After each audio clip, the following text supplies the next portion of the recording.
Hi అండి. ఇప్పుడు మన దగ్గర ఉన్న డిజైన్స్‌కి ఫోటోస్ ఎలా క్రియేట్ చేయాలో చూద్దాము డిజిటైజింగ్ సాఫ్ట్‌వేర్‌లో. ఇక్కడ ఒక ఫోటో శాంపుల్ తీసుకున్నాను. ఈ ఫోటోలో మీకు ఒక ఐడియా వస్తది కదా! ఈ ఫోటోలో మీరు చూడాల్సింది design number, number of stitches అలానే డిజైన్‌లో ఉన్న ఫైల్స్ మొత్తం చూడవచ్చు. ఇప్పుడు బ్లౌజ్ డిజైన్ తీసుకుంటే మనకి front neck, back neck, full hand ఉంది. అలానే ఇక్కడ సింపుల్ హ్యాండ్ ఉంది, హాఫ్ హ్యాండ్ ఉంది. అలానే శాంపిల్ వర్క్ బ్లౌజ్ కూడా ఉంది. సో దీన్ని బట్టి ఏంటంటే కస్టమర్కి ఒక ఐడియా వస్తుంది. అలానే వర్క్ చేసే వాళ్ళకి కూడా నెంబర్ ఆఫ్ స్టిచెస్ని బట్టి వాళ్ళు ఎంత టైం పట్టిద్దో చూసుకొని దాన్ని బట్టి ప్రైస్ కూడా తీసుకోవచ్చు. సో ఇలాంటి ఫొటోస్ ఎలా చేయాలో చూద్దాం. డిజిటైజింగ్ సాఫ్ట్వేర్ చాలా ఈజీ అండి. ఫస్ట్ సాఫ్ట్వేర్ ఓపెన్ చేశాక ఎప్పుడైనా ఒక న్యూ డిజైన్ క్రియేట్ చేసుకోవడానికి కంట్రోల్+N లేదంటే ఫైల్లోకి వెళ్ళి న్యూ డిజైన్ మీద క్లిక్ చేయాలి. బ్యాక్గ్రౌండ్ ఎప్పుడు బ్లాక్ పెట్టుకుంటే బెస్ట్. ఎందుకంటే బ్యాక్గ్రౌండ్ బ్లాక్ మీద అన్ని మంచిగా కనిపిస్తాయి అన్ని కలర్స్. తర్వాత డిజైన్ ఫైల్స్ మనం ఈ ట్యాబ్లో ఓపెన్ చేసుకొని అన్ని సైడ్ బై సైడ్ పెట్టుకోవటమే.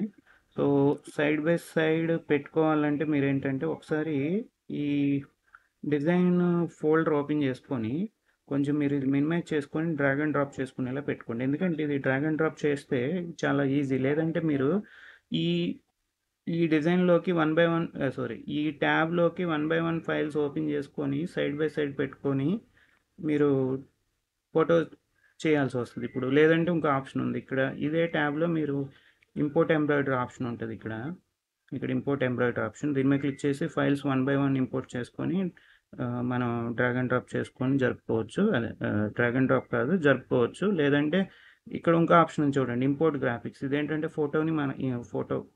ఫోటోని ఇమేజ్ని మనం ఈ ట్యాబ్లోకి మనం ఓపెన్ చేసుకోవచ్చు. అలా కాకుండా ఇంకో సింపుల్ షార్ట్ కట్ ఏంటంటే మీరు డైరెక్ట్గా ఇంకా ఏ ఫైల్స్ కావాలో అవి సెలెక్ట్ చేసి డ్రాగ్ అండ్ డ్రాప్ పెట్టుకోండి. ఇలా సైడ్ బై సైడ్ విండోస్ పెట్టేసుకుంటే అయిపోయా. ఇది బ్యాక్, ఫ్రంట్, ఫుల్ హ్యాండ్. మీరు ఏ డిజైన్ తీసుకున్న blouse design front, back, full hand తీసుకోండి first.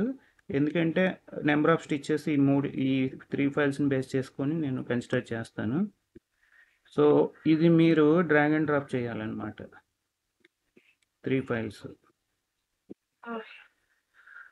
Back, full hand, front. ఈ డ్రాగ్ అండ్ డ్రాప్ చేస్తే ఆటోమేటిక్గా ఇది గ్రూప్ అయిపోద్ది. సో ఆటోమేటిక్గా గ్రూప్ అయింది. సో ఇక్కడ ఫ్రంట్ ఓకే, ఇది ఆటోమేటిక్ గ్రూప్ అయితే మనం సైడ్ బై సైడ్ పెట్టుకోవాలి. కొంచెం లుక్ బాగుండేలాగా. ఇప్పుడు నెంబర్ ఆఫ్ స్టిచెస్ చూడండి, 73,179 ఉంది కదా. సో యాక్చువల్గా ఇది టోటల్ నెంబర్ ఆఫ్ స్టిచెస్ కాదు. ఎందుకంటే మనకి బ్లౌజ్లో 2 హ్యాండ్స్ ఉంటాయి కదా. సో ఈ హ్యాండ్ని మనం ఈ హ్యాండ్లో ఉన్న స్టిచెస్ 2 టైమ్స్ కన్సిడర్ చేయాలి. నేను షార్ట్ కట్ ఏం చేస్తానంటే దీన్ని డూప్లికేట్ చేసేస్తా. కంట్రోల్+C కంట్రోల్+V నొక్కితే డూప్లికేట్ అయింది కదా, 2 హ్యాండ్స్ వస్తాయి. లేదంటే కంట్రోల్+D అంటే డూప్లికేట్ అయింది. మీరు కావాలంటే జరిపి కూడా చూసుకోవచ్చు. ఇప్పుడు ఎన్ని స్టిచెస్ ఉన్నాయి చూడండి, 96,516. సో ఇక్కడ మీరు స్టిచెస్ మెన్షన్ చేయాలి. ఆల్ఫాబెట్ మీద క్లిక్ చేసి 6 స్టిచెస్ 96,516. ఓకే, దీన్ని వైట్ కలర్ పెట్టుకుందాం. ఇది సైజ్ వచ్చేసి 3 to 4 ఇంచెస్ వరకు పెట్టుకోవచ్చు. ఇప్పుడు మనకి ఒక హ్యాండ్ సరిపోతే డిలీట్ చేసుకోవాలి. ఓకే, ఇప్పుడు మీరు వేరే ఫైల్స్ కూడా తెచ్చుకోవచ్చు. ఇప్పుడు మనకి సింపుల్ హ్యాండ్ ఉంది కదా, సింపుల్ హ్యాండ్ కూడా కావాలి కస్టమర్కి ఒక ఐడియా కోసం.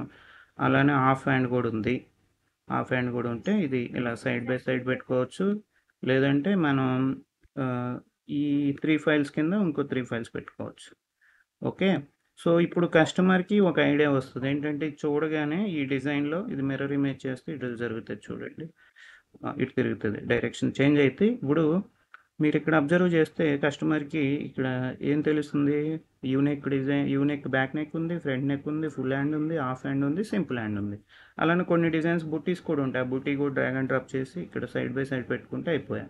సో ఇప్పుడు డిజైన్ నెంబర్ మెన్షన్ చేసుకోవాలి. Design number folder name same కదా, ఇక్కడ D3001 పెట్టుకుంటాను. నేను అలా పెట్టేసుకున్నాను ఈజీగా ఉండటానికి, D3001. సో ఇది కొన్ని ఫొటోస్ పెద్దగా ఉంటే ఏంటంటే మొబైల్లో కానీ కొన్ని స్మాలర్ డివైజెస్లో అన్నీ ఫుల్ ఫోటో కనిపించదు. కాబట్టి మనం ఈ డిజైన్ నెంబర్ అనేది 2-3 ప్లేసెస్లో పెడతాము. ఒకటి నెక్ దగ్గర, ఒకటి డూప్లికేట్ చేసుకోండి. సెలెక్ట్ చేసి డూప్లికేట్, ఒకటి హ్యాండ్స్ దగ్గర, ఇంకోటి left side, right side somewhere. అంటే మనకి ఏదైనా మిస్టేక్ జరిగితే కంట్రోల్ జెడ్ నొక్కండి, అండు అయిపోద్ది. ఇలా ఇప్పుడు ఈ D300 అనేది డిజైన్ నెంబర్. డిజైన్ నెంబర్ 2-3 ప్లేసెస్లో పెట్టుకోవచ్చు. మినిమం 1 ప్లేస్ ఉండాలి, 2 ప్లేసెస్ అయినా ఓకే. ఓకే, ఫైల్లోకి వెళ్ళి ఇప్పుడు capture design bitmap. Design number file name same ఉండాలి. So design number file name D capital ఉండాలి. ఇది నా కన్వెన్షన్, మీకు నచ్చిన డిజైన్ నెంబర్ మీరు పెట్టుకోవచ్చు. D3001 JPG. ఓకేనా? సో ఫైల్ నేము, ఫోల్డర్ నేము, డిజైన్ నెంబరు సేమ్. .jpg అనేది ఫార్మాట్. డాట్ తర్వాత JPG 3 లెటర్స్ క్యాపిటల్ ఉండాలి, D కూడా క్యాపిటల్. ఇప్పుడు ఇది డౌన్లోడ్స్లో సేవ్ అయింది. ఇక్కడ చూడండి, డౌన్లోడ్స్లో